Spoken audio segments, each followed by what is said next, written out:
Além de juiz, o Moraes vai ser testemunha agora no caso Bolsonaro. Você sabia que o Supremo Tribunal Federal no Brasil hoje ele é o maior poder que tem no país? Outra coisa, Supremo Tribunal Federal se tornou-se uma das cortes mais poderosas do planeta e perigosa. Dita tudo, se mete em tudo, é quem governa o Brasil hoje. E vamos ver a estratégia da defesa de Bolsonaro nesse vídeo. Mas já deixa um like, um comentário, compartilha, ajuda o canal. Vamos lá com o Deltan Dallagnol, aquele mesmo que prendeu o Lula. Além de juiz, o Moraes vai ser testemunha agora no caso Bolsonaro. Gente, isso evidencia o monstro que esse processo se tornou. É isso mesmo, gente. Um dos kids pretos que foi denunciado pela trama golpista colocou Moraes, Lula e Dino numa sinuca de bico ao pedir que todos eles sejam ouvidos como testemunhas. O kid preto que fez isso é o tenente-coronel Rodrigo Bezerra de Azevedo, que está preso preventivamente desde novembro de 2024. E ele apresentou ontem a sua resposta à acusação, assim como o Bolsonaro e os demais réus da trama golpista.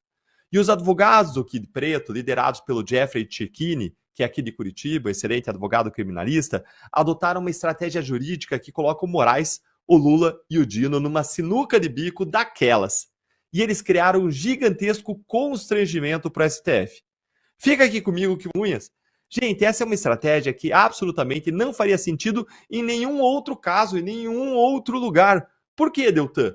Porque os juízes do caso, jamais poderiam ser testemunhas do próprio caso, já que eles nunca têm, nem podem ter, qualquer relação de interesse pessoal com o caso. Ao mesmo tempo, os juízes do caso também jamais poderiam ser as vítimas do caso, certo? Certo! Ao mesmo tempo, os juízes do caso jamais poderiam ser acusadores e investigadores, certo? Certo, mais uma vez. Pois é. Pois agora a estratégia é de alguma das defesas buscar indicar o Dino ou Moraes como testemunhas, é o que eles estão fazendo, para mostrar não só o seu profundo envolvimento no caso, como também a sua total incapacidade de julgar os fatos com isenção e com imparcialidade. Vamos relembrar, gente. Em relação a Moraes, ele era vítima direta do plano Punhal Verde e Amarelo, que seria um planejamento aí de assassinato do Moraes, que teria sido orquestrado aí por Kids Preto, em conjunto com militares, e o Moraes seria sequestrado e morto por militares. Como alguém que sabe que seria morto por desafetos pode julgar com qualquer tipo de isenção as pessoas que planejaram a sua própria morte? Ser isento nessa situação é impossível. Existe aí uma incapacidade humana. Nenhum ser humano vai conseguir separar os sentimentos pessoais de retribuição, de justiça, de retaliação, de vingança, deixando isso de um lado, e separar do outro lado a aplicação técnica da lei penal. Isso é óbvio, é ululante, qualquer pessoa entende isso. Certo, o juiz não pode ser vítima, o juiz também não pode ser acusador e investigador, mas Moraes é tudo isso. E é até juiz deputado e juiz diplomata, como a gente viu recentemente, com Moraes atuando no executivo e no legislativo nas respostas do governo brasileiro às críticas do governo Trump contra o regime de censura do próprio Moraes. E Flávio Dino? Bom, Flávio Dino ele foi ministro da Justiça de Lula durante o 8 de janeiro, ou seja, ele foi um dos principais auxiliares e conselheiros de Lula justamente no momento apontado na denúncia pela PGR como ápice da trama golpista, o 8 de janeiro. O Flávio Dino ele foi essencial para a resposta do governo federal ao 8 de janeiro e ele esteve presente em cada etapa, em cada momento, cada passo dessa resposta do governo.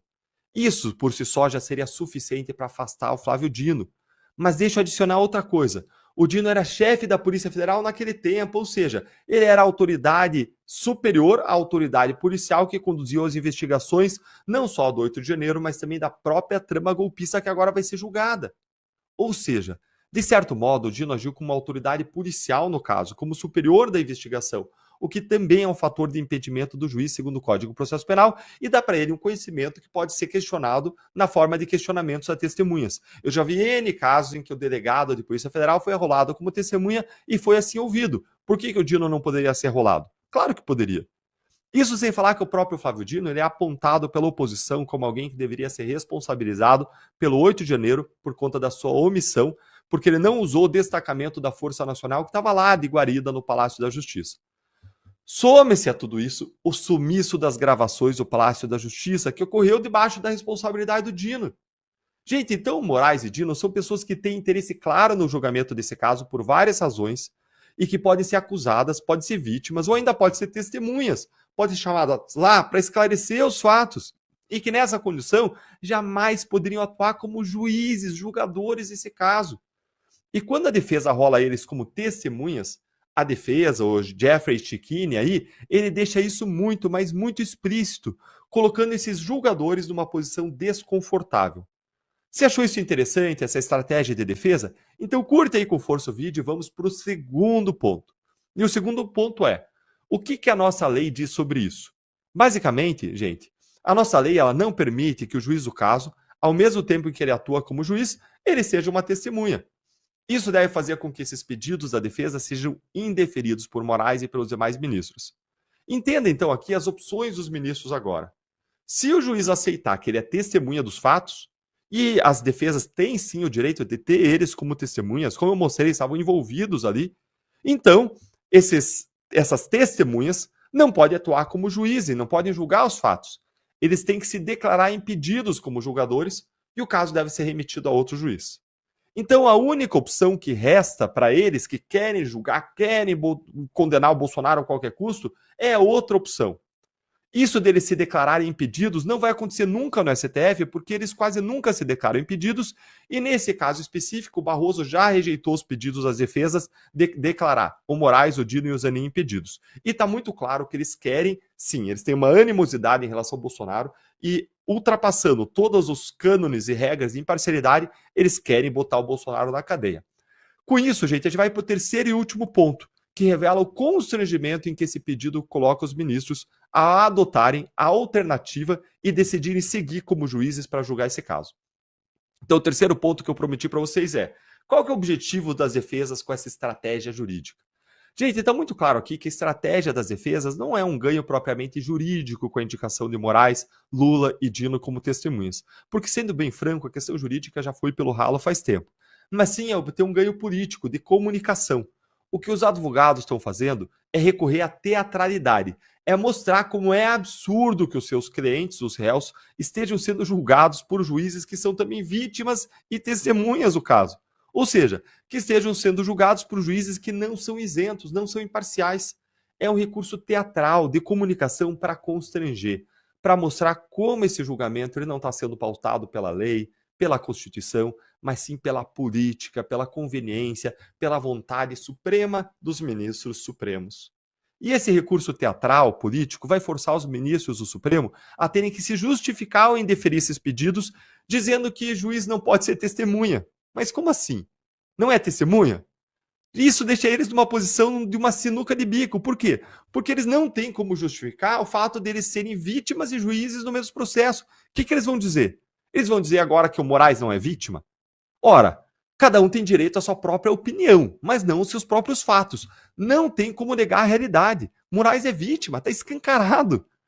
Olha então a sinuca de bico. Os ministros não vão aceitar o pedido e se tornar testemunhas, porque isso os afastaria de julgar.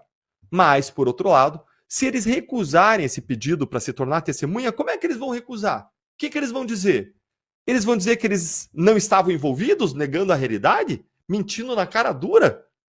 Não tem como. Ou eles vão reconhecer a realidade, mas aí eles teriam que aceitar que eles são testemunhas e vítimas e se afastar do processo, que é exatamente o que eles não querem fazer. Então, olha, no mínimo, o constrangimento, a torta de climão vai ficar para sempre.